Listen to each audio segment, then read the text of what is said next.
And right on cue, here come the Gallic little French machines out towards the grid here for their second race of the weekend. Of course, for some drivers, it's their one and only race of the weekend.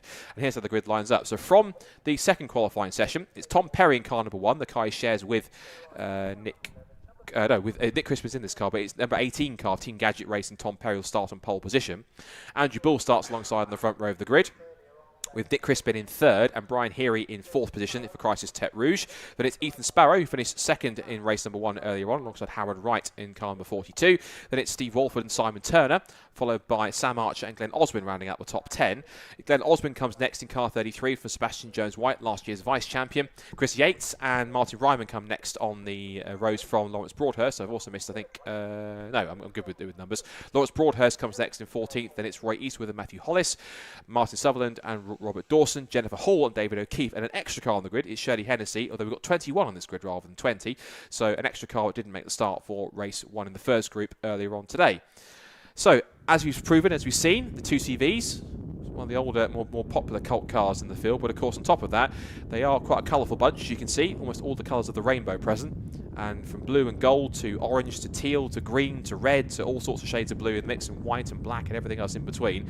They are certainly cars that are charming, they do look the part, and they are great to see. And of course, if you look at how you put one of these cars together, because I was talking about the fact that you could build one of these race cars, what you need to do. These cars, of course, are far from standard 2CVs. If they were standard, you would see them properly leaning on their doors rather than on their axles, going through the corners. But they are quite interesting. You can pick up one of these cars for a 2CV. You can find one that needs some work or has even failed its MOT. You can get one on eBay, Gumtree, other sites that sell them for even a couple of £100, maybe as much as £500 or so, if you can find one that's in a condition that you're prepared to. If you can, the cheaper it goes, obviously you might have to expect the less condition it's in, so the more work you might have to do to it. But you can go ahead and pick up some panels. You can go ahead and get the repair panels. You can go and sort of weld them together if you don't want to, but you can get specialists to go and do that for yourself if you want. For the roll cage, it requires converting it from a road car to a race car. You can get a pre-made cage that comes up for sale, but these are quite rare. You can fit one of these by removing the floor of a shell, and new cage can be fabricated in situ. Has to be a standard Citroen chassis. You can get one or two aftermarket ones, a Frome racing chassis or an SLC racing chassis, but you can only buy the standard Citroen and SLC ones bought new. The Frome ones are no longer made, so you have to buy them aftermarket if you can find them. You need to replace the fabric roof, because they did come with a fabric roof in 2CVs, with a sheet metal one instead. The engine you can do quite a little bit. You can go ahead and have to keep the crank standard. You have to run the official club camshaft available from Kent Cams. The pistons should be replaced with 9:1 ratio compression pistons. The valves can be replaced by special racing versions. You can do valve springs replaced with uprated versions. And all these parts except the camshafts are available from 2CV part specialists. You can lighten the flywheel. You can also put an electronic ignition in the car as well if you want to. And you can also advance the timing up to 33 degrees. I'm taking all the information here from the official 2CV Racing website. It's 2cvracing.org.uk/building-a-race-car/. So you want to find that information if you're interested in giving 2CVs a go. Do be sure to do so. You can fit a carburettor or a Weber DMTL carburettor, alternative to the standard Solex one. Not mandatory. The exhaust is free. You don't have to do much to the gearbox. And I love how it also says here as well, for brakes, quite simply, the standard 2CV braking system is usually good enough for racing. Okay, interesting. I mean, they did to get around pretty well without stopping and locking up wheels too much, as the green flag is about to fly for our formation lap for this second Classic 2CV race. In terms of suspension, you need to change the caster of the front arms as well. You can also put some camber in if you want to. You can also add what's called a Belgian arm, which you can find out more about on the 2CV Classic website, which I'm reading from now. And in terms of the suspension, in terms of the actual how they sit, these cars obviously sit quite lower, much more lower than a standard 2CV.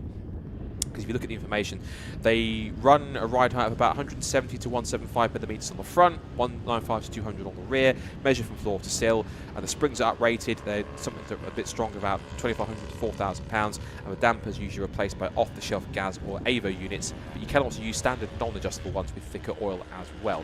If any of that makes sense to any of you, of course, I'm sure it does to many people. I'm just out reading what the website says, but if you want to find out more, do speak to Class 2CVs if you fancy getting involved, and also visit the website for all the information on how to get involved and race in this championship. Now, as rightly pointed out by John, as you would have also seen on the screen, there was a car that stopped just past the pits. Now, I think I could look out my commentary box window and figure out who it might have been if it's not too far-fetched, and have a wander. I can't quite tell exactly who it is, but it is being pushed backwards up the pit straight to the cut-in at the end of the barrier on the end of the pit lane.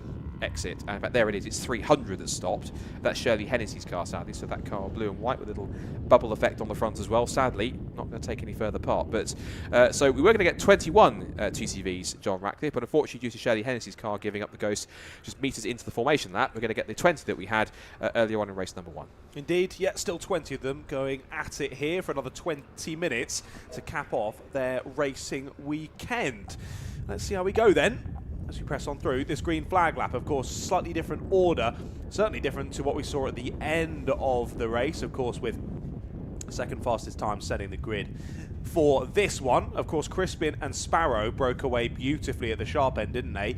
Ended with just over 6.5 tenths between those two at the flag, but then there was a further almost 10 seconds then back to the next group, headed up by Andrew Bull, who's of course starting on the outside of the front row for this one. Now, we've seen plenty of times already this weekend drivers getting slightly better starts on that outside of the grid, so potentially Andrew Bull's opportunity to try and dive into the lead early on. But of course, you've got defending champion Nick Crispin almost on his inside there on the second row in third, and then second place in race number 1 just behind Crispin. Ethan Sparrow on the 46th there, starting in 5th place. Well, drivers carrying round on this green flag lap then, getting a bit of temperature into those 2 CVs as best they can before we go racing once more for 20 minutes here round Snetterton.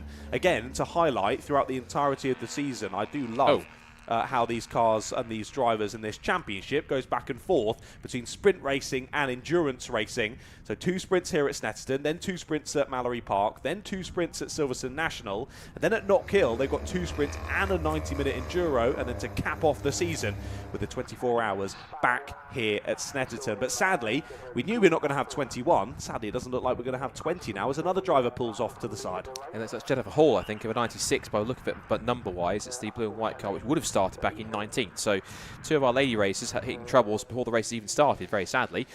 And fingers crossed that these cars will be good to go for the next round coming up next month at Mallory Park, which of course will be another circuit conducive to good, close 2CV racing. So we 19 starters. I don't know if the start's going to be delayed because of the fact we've got that car now parked on the back straight. And the marshals will have to very quickly go and retrieve it because, of course, there will be a cut in somewhere. But yeah, the marshal's talking now to Jennifer on the back straight. And it's going to need a tow, I think, so we might have to possibly delay the start. Unfortunately, it's a 20-minute race. I don't want to tempt it, but I wouldn't be surprised. Sadly, I don't want to say this, but if to try and keep the time constraints, they might possibly have to shorten to 15 because of the fact that Jennifer Hall's car has stopped. And of course, for the record, of course, it's obvious, but she obviously hasn't stopped on purpose, obviously. It's a mechanical issue that has got them going. She's going to get a push from 2 of the marshals to try and get off at least into a safer position. So if they can get it in a safe place, maybe it might not be delayed, or it'll depend on how safe the clerk of the course feels that car will be in that position on the back straight somewhere. Jennifer, they pushed it to a more safest point, but they did signal the fact it's going to need a tow. So it might well be a delayed start, I wonder. The planned start time was about a couple of minutes ago, so we are slightly behind time. So if they have to delay it, we might well cut it. But yeah, the board has gone up. Is that a 5-second board gone up? It has. So we're going to get racing anyway. So 20 minutes of 2CV racing ready to go here at Snetterton. And again, once again, from that front row of the grid, it was Andrew Willer got a good start, but the defending champion Nick Crispin again from a cracking second row start. That was from the inside of row 2. Gets the launch, and the champion is hits the front of the field. The reason why he's number 1. Up to the front of the field he goes, and it's in towards Richie's corner for the first time. So Crispin turns in the lead. Bull in second place. It was side by side between, looked like Perry and Heary for 3rd position. And Perry, who's in the number 18 machine, the blue and gold car, just about holding on to the place around the outside, but he might not have track position. Under brakes for Wilson Hairpin. Looks for second on the inside of Bull. Forces the teal 2CV wide through the exit of Wilson, almost 3 abreast further back. That's 79, one of the Lion cars, also battling with the Blueberry Muffins machine.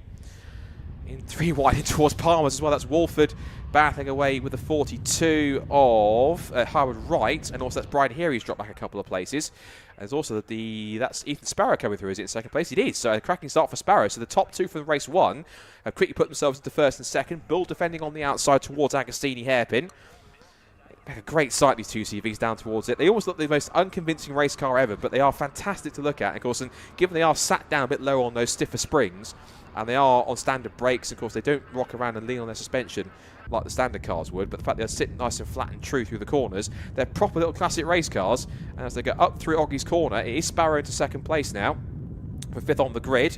It is 3rd for, looks like it was Bull or Crispin. Well, no, Crispin leads. It's Bull or Perry, one of the two. There's 41 and 40, Yates and Ryman. Yates in the Blueberry Muffins car. But out onto the back straight for the first time. Crispin back to the front. It's almost like we had this in race number 1. Oh, wait, we did. But it's just a slightly different order, and Sparrow's going to try and catch up to Crispin. And it might be deja vu if he catches up to him and pulls away in the lead with 20 minutes in this race.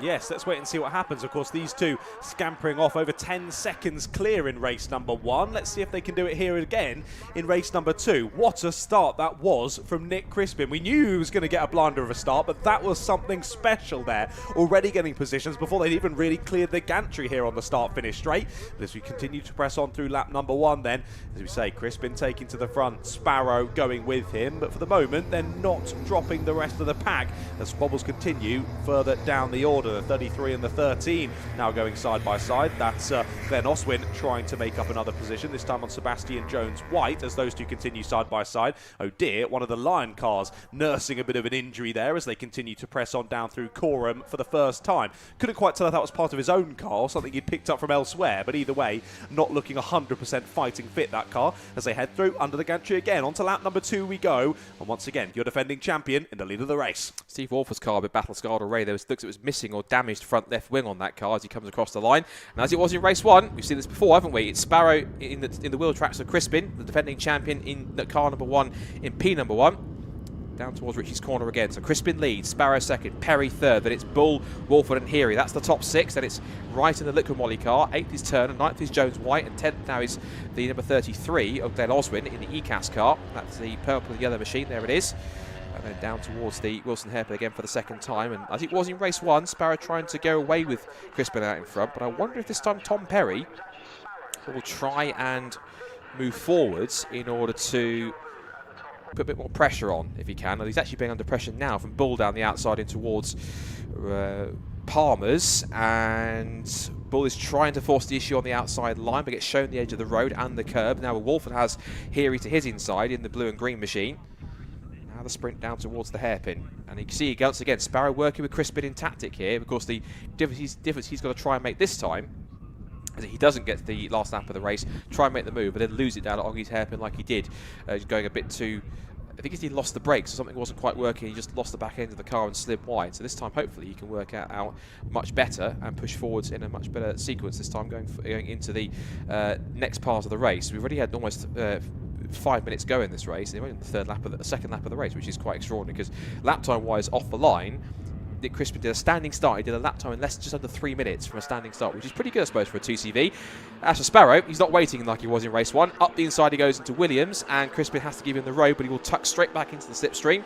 So now it's advantage Sparrow, but it's now going to be a course case now that, as it was before, rather than chasing, as we say, Hunter now becomes the hunted job. Indeed, yep. As a neutral in this one, very excited to see Sparrow going for it early. Of course, waited the entirety of the race last time. The tactic nearly worked, but as you say, something going wrong, making a little mistake, whatever it was, he went wide and lost the lead. Sparrow grabbed it back. Oh, sorry, Crispin grabbed it back, your defending champion, from Sparrow. Well, once again, well, for the first time in this race anyway, Sparrow takes to the front, and those two have held each other up ever so slightly, allowing for the four behind to close back in. Perry, Bill, Wolford and Heary now joining the top 2 once again. So we continue on this race. Now 6 drivers nose to tail for the race lead, but again, as we've said so many times today, great to see the battles up and down the order.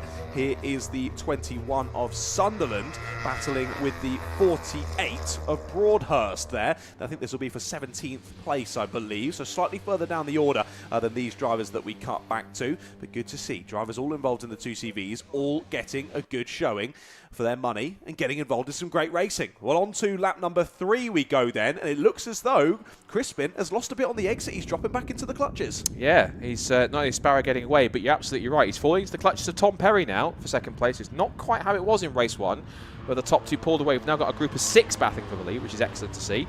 Here's the fight for 7th. This is now Sebastian Jones-White under pressure from a reaction from Howard Wright, and there goes Sebastian Jones-White right off onto the grass and goes grass tracking. As I said yesterday, It's like that's not a potato field. But then again, these cars were known for their suspension, so keeps it straight and true across the grass, and there he goes. I shouldn't be surprised by that because it is a 2CV.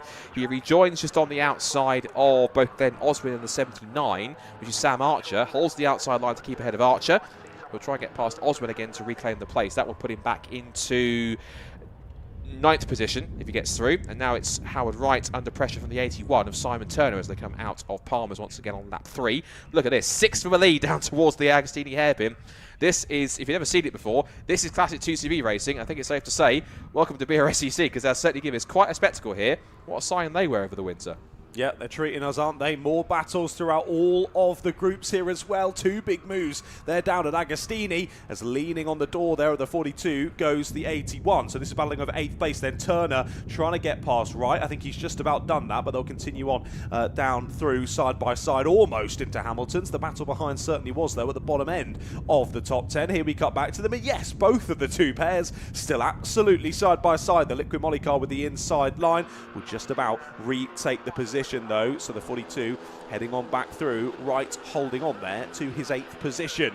Leaders heading on through down onto the back straight, and now from attack to defence focus then for the number 13 of Jones White. So no, apologies, that was Wright making the move then on Jones White. Up to 7th he goes. Jones White now having to defend his 8th place from Turner, who's getting stuck in. Well, here are your leaders once more, fanning out down the back straight, and look who's back to the lead of the race. It's the number 1 of Crispin, and now we're side by side for 2nd place as we head on through Nelson once again, just shoved to the edge of the circuit, but this is all kicking off. Hey, if they squabble like this for P2 though, once again, opportunity for Crispin to try and get away. They're touching there through the bum hole. That was so close. Wow, leaning on each other as, oh dear, another driver out of the race. This time it's the 33. Yeah, Glenn Oswin sadly in the ECAS car out of the race with mechanical issue. Look at 3 abreast Sucorum. That should be impossible in 2 CVs, but they can manage it, I think, just about. Crispin leads. It's now Sparrow for 2nd. Who's 3rd? It's now 55 of Steve Walford. And the 3 wide battle was between, I think, by the look of it in that group, it was possibly Bull, Heary and Tom Perry, who started on pole, but that's the back of the group. Crispin back to the lead, Sparrow in his wheel tracks again. And as we said, it's Walford, Bull, Heary and Perry. Heary has the fastest lap of the race, 2 minutes 49.815. So the only driver so far that's gone sub 250 in this race, and we still haven't hit half distance yet. Still just about 11 minutes to go in this race, so plenty more action there for the 2 CVs. Here comes Perry up the inside of Heary for 5th position, looking for the move on 192, under brakes for Wilson Hairpin. And these cars, these should be working together, but ultimately these 4 cars, if they can start to keep the top 2 in touch, it makes this 6-car train even more solid as they go into the second part of this 20-minute encounter.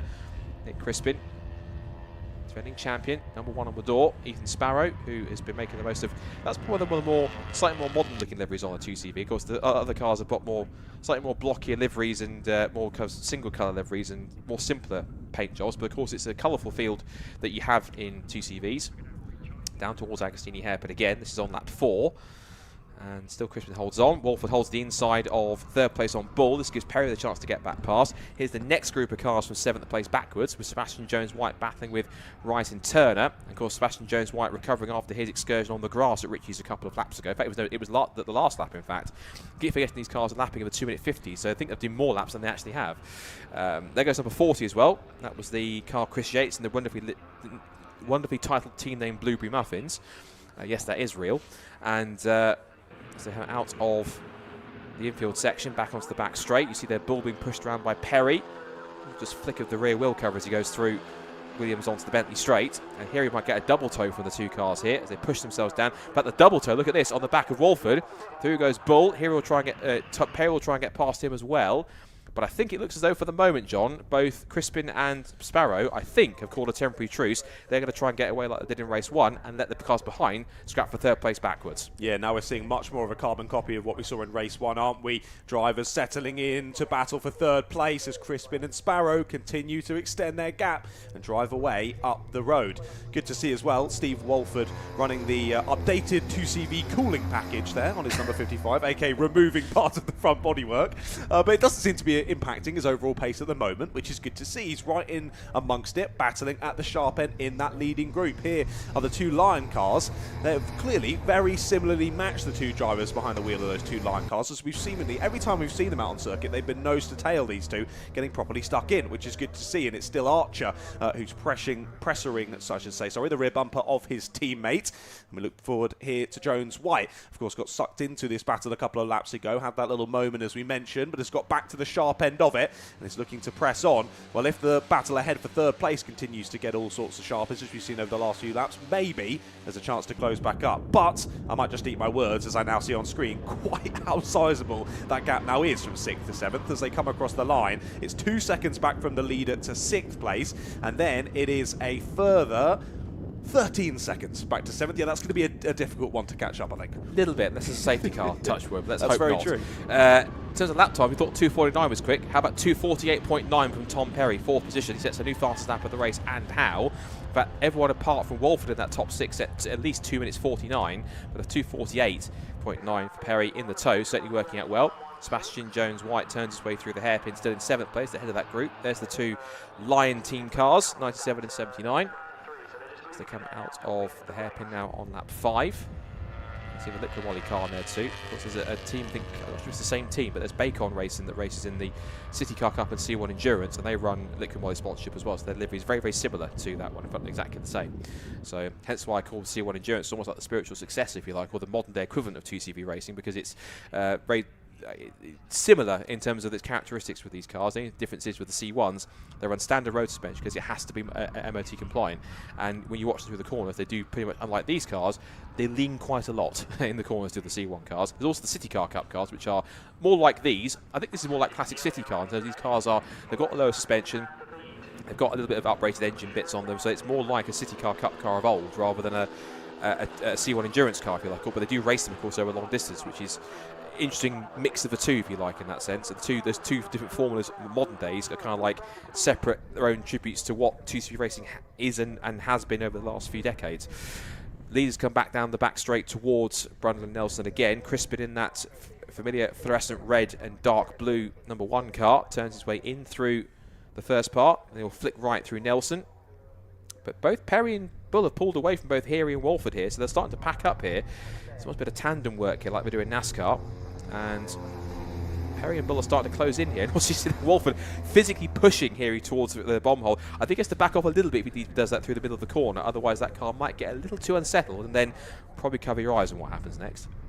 Yeah, Steve trying to give him a bit of a hurry up there, wasn't he? Come on, yes. Let's catch them down. He can see 3rd and 4th have almost caught the two leaders, so he'll want to get back involved. And indeed, yeah, they have switched around, haven't they? As more moves there into the bomb hole, thinking about the inside line. There is the 40, leans on the 20 as they press on through the corner. That is Yates through on Dawson then for 13th place. They'll continue on side by side as they head through into Coram once more. Looks as though Jones White has lost the place on this previous part of this lap, and back down to 2nd in this train of 5 now as the two Lions join the party as well. Well, on to lap number 6 then. Still only just over 2 seconds between our top 6 as they fly on down through another few corners. But yeah, Crispin and Sparrow not able to make the breakaway that they did in race number 1. Of course, trying to do it a little bit later on in the race than they did in race 1. And clearly it's not working as Perry, Bull, Heary and Walford all still hanging on to the coattails of that leading battle.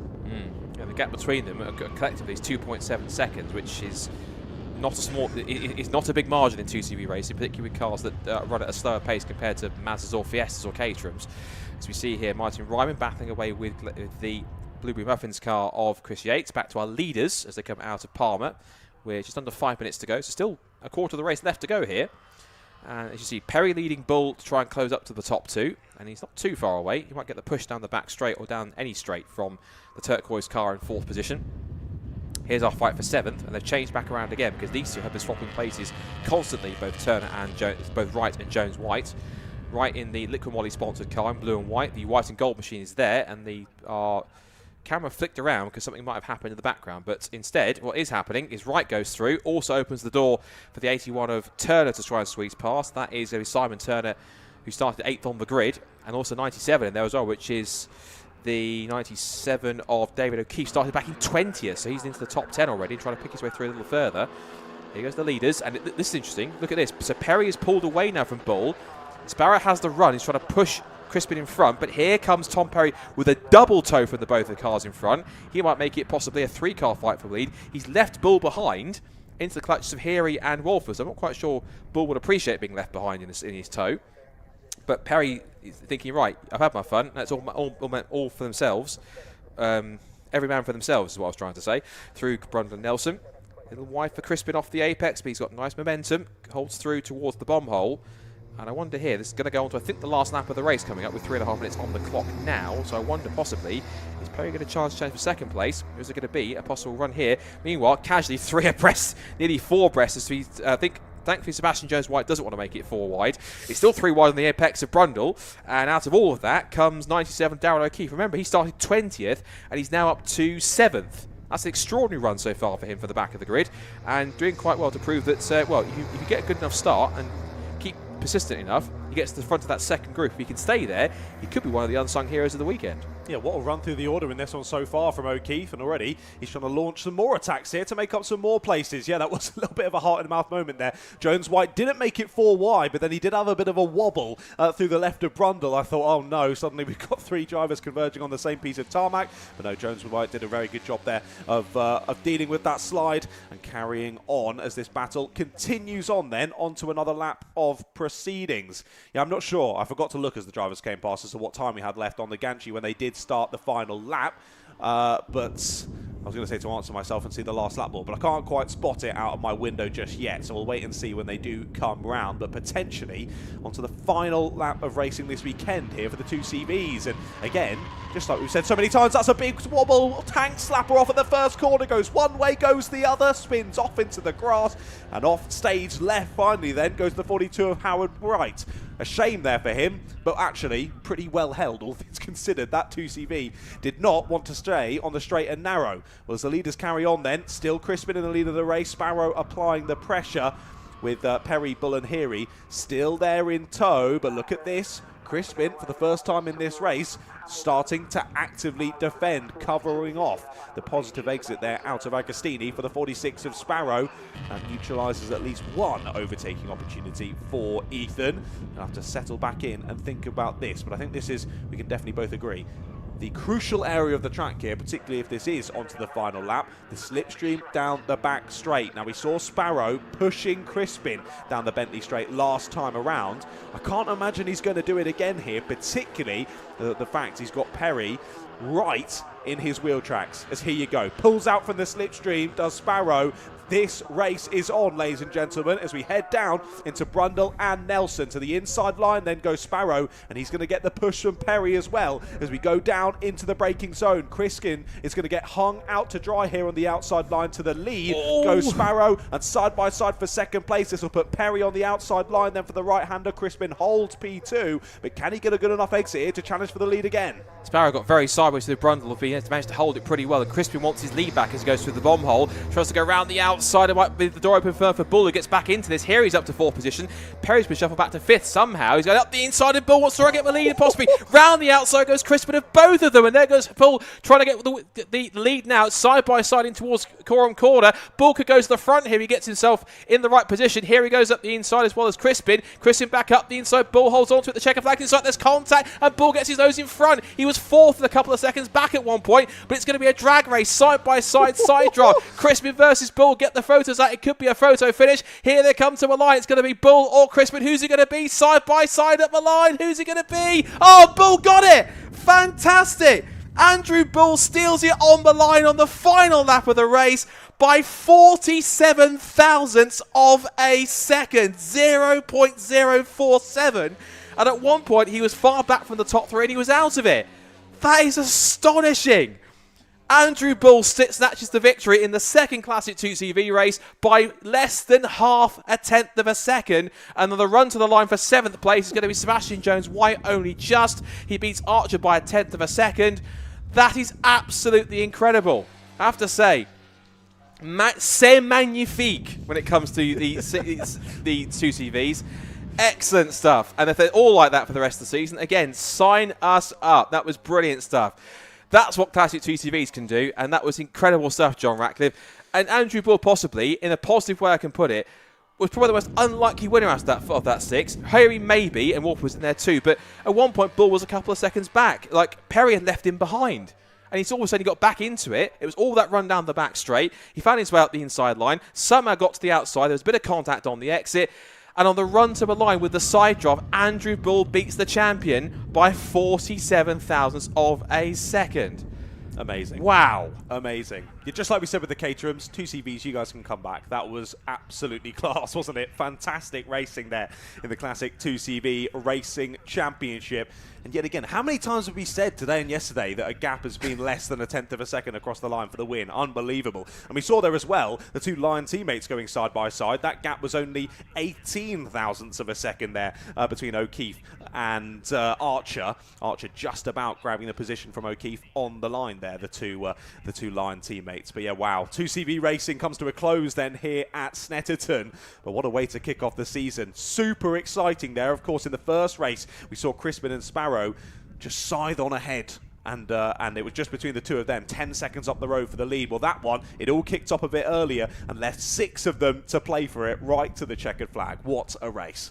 Incredible stuff. So, on that last lap sprint and that last lap battle, Andrew Bull steals the victory in the second Classic 2CV race by, once again, 47 1,000ths of a second. That's one of the closest finishes of the weekend. We thought it'd be Caterhams. No, 2CV's possibly beaten them, I think. Crispin, the defending champion, second. Brian Heary, third. Then it's Perry's fourth, Sparrow fifth, after he was leading going into the complex. At Brundle Nelson, even though he was sideways, Wolfer gets P6. Sebastian Jones-White is seventh, and Archer, O'Keefe, Turner and Yates. Absolutely incredible stuff.